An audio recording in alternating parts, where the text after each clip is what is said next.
لو مخطوبين او ناويين او في سن الخطوبه او تعرفوا اتنين مخطوبين، فالفيديو ده مهم جدا بالنسبه لكم ولازم وحتما ولا بد تكملوه لغايه الاخر.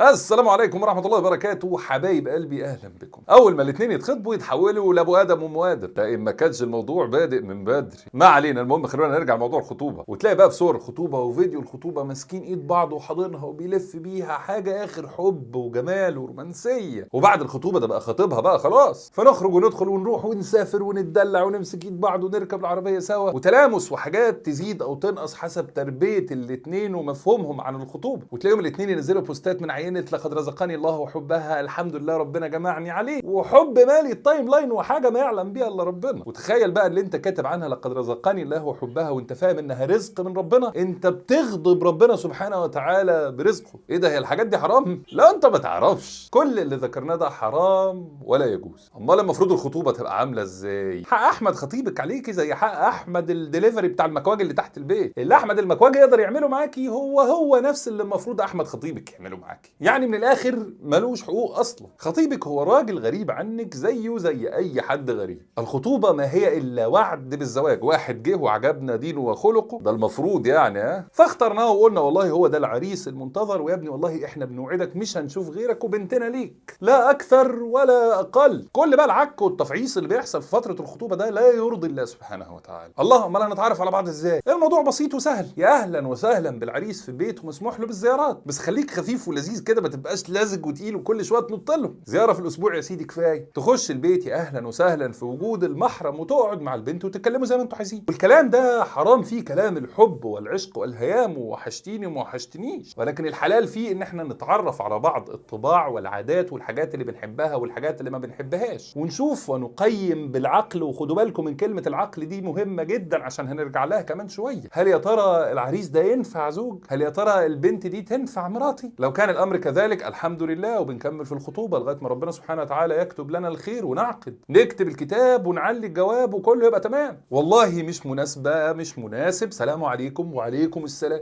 طب وما بين الزياره والزياره امير ما ينفعش يعني اكلمها في التليفون؟ ان جيت للحق التليفون برضه هيبقى مليان عك، وغصب عنك وغصب عنها، لا حد سمعك ولا سامعها، فهتاخدوا راحتكم في الكلام، وده برضه حاجه ما ترضيش ربنا سبحانه وتعالى. فلو بتسالني هقول لك لا بلاش تليفونات. طب ينفع يبقى ما بيننا تشات على الواتساب؟ اقول لك برضه احب يبقى في رقابه على التشات ده، فما فيش مشكله ان يبقى في تشات، ولكن في جروب في وجود حد من اهل البنت. الحد ده لا بيرد على الرسائل ولا بياخد ولا بيدي، ولكن عشان يبقى في رقابه من الاهل تحفظكم من نفسكم ومن الشيطان. وخليكم فاكرين كويس قوي، هدف الخطوبه نتعرف على طباع بعض، واما نتقبل بعض او نرفض. وهي دي الخطوبه باختصار، ومفيش اكتر من كده، ومفيش حقوق لده او دي على بعضهم اكتر من كده. وخلينا بقى نرجع لحته العقل اللي كنا بنتكلم عليها. خدوا بالكم، الخطوبه اللي فيها العقل هو اللي متحكم. احنا بنقيم بعض تقييم عقلاني وبنوزن بميزان العقل مش القلب. الخطوبه دي بيبقى فيها الاختيار ناجح بشكل كبير، ولما بيكملوا مع بعض ربنا سبحانه وتعالى بيكتب خير. لكن الثانيه اللي مليانه حب وهيام ومشاعر ومسك ايدين واحضان وخروج وداخلين ورايحين وجايين ومسافرين، هنا لحظات الحب الكاذبه بتبني غشاوه على العين، محدش بيشوف عيوب التاني ولا بيقيمه من الاصل. بنبقى طايرين في الفتره دي ومبسوطين، ونخش على جواز نعرف فيه حقيقه بعض ونقيم بعض بالعقل بعد ما الغشاوه بتتشال، فقد نلاقي نفسنا اصلا ما كناش مناسبين من الاول ويحصل الطلاق. وتحت في التعليقات هتقروا كم من الناس اللي هتكتب لكم الحب اللي كان في الاول في فتره الخطوبه، ويا سلام على الجمال والحلاوه، وبعد الجواز لقوا ايه. ومش بس شكل الخطوبه الخاطئ اللي كلنا اتعودنا عليه، اللي احنا بنتخطب زي المتجوزين ده، بيقفل العقل وبيمنعنا من التقييم الحقيقي، لكنه بيبقى فيه كسره قلب وسوء سمعه في حاله لا قدر الله لو تم فسخ الخطوبه. الخطوبه الشرعيه اللي ترضي ربنا سبحانه وتعالى ما فيهاش كسره قلب ولا حاجه. انا والله بالعقل كده ما عجبنيش فسبته، وما عجبتنيش فقلت لها سلام عليكم، وفي نفس الوقت السمعه طيبه وخير الحمد لله، لا خرجنا ولا دخلنا ولا رحنا ولا مسكنا ايدين ولا حضنا بعض، ما فيش غير كل خير والحمد لله. ولكن العكس صحيح وبزياده في حاله الخطوبه التي لا ترضي الله، كسره قلب وهم وغم وزعل وحاجه والله تصعب عليه، وفي نفس الوقت سمعه ما هياش طيبه، والواحد يحس انه هيخطب واحده كانت مخطوبه قبله،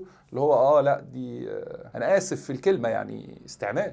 كلمه وحشه صح؟ انا اسف والله، بس هي دي اللي بتيجي في دماغ الشباب لما بيفكروا في الموضوع ده. فلو انتم مخطوبين والخطوبه بتاعتكم كانت من النوع الذي لا يرضي الله سبحانه وتعالى، اتفقوا مع بعض ان احنا هنحولها للي يرضي ربنا. ولو لسه داخلين على الخطوبه، الحمد لله رب العالمين، انتوا لسه على البر وتعاملوا صح وارضوا ربنا سبحانه وتعالى. ولو الطرف التاني ضغط عليك وحب يقول كلام حب وهيام ونخرج ونروح ونيجي ومش قابل التغيير، ننصح لله لو ظننا فيه الخير. الا اللي بيعمل حاجه حرام بعد ما بيعلم ان هي حرام ولا ترضي الله عز وجل، ده واحد لا يوثق فيه. واحنا لسه على البر. وافتكروا كويس قوي ان الخطوبه دي طاعه لربنا سبحانه وتعالى. ايوه طاعه وعباده، لانها بتؤدي لعباده اعظم وهي الزواج وبناء بيت مسلم. ومن استعجل شيء قبل اوانه عوقب بحرمانه. هتتخطبوا زي المتجوزين، ما تزعلوش لما تتجوزوا زي المتطلقين. تمام. ربنا يا رب يجعلنا نرضيه في كل افعالنا واقوالنا. والى هنا ينتهي الفيديو بتاعنا النهارده. وقبل ما تمشي ما تنساش تعمل لايك للفيديو، لايك لصفحه الفيسبوك، سبسكرايب على اليوتيوب، وفولو على الانستجرام، شير في الخير والدال على الخير كفاعله. ولو حابين تدعموني على باتريون هحط لكم لينك الدعم في اول كومنت على الفيسبوك او الكومنت على اليوتيوب في الديسكربشن على اليوتيوب. انا بحبكم في الله، اشوفكم بكره باذن الله. تابعوا هاشتاج الساعه 7 طلع لي كل فيديوهات. وكان معكم امير منير،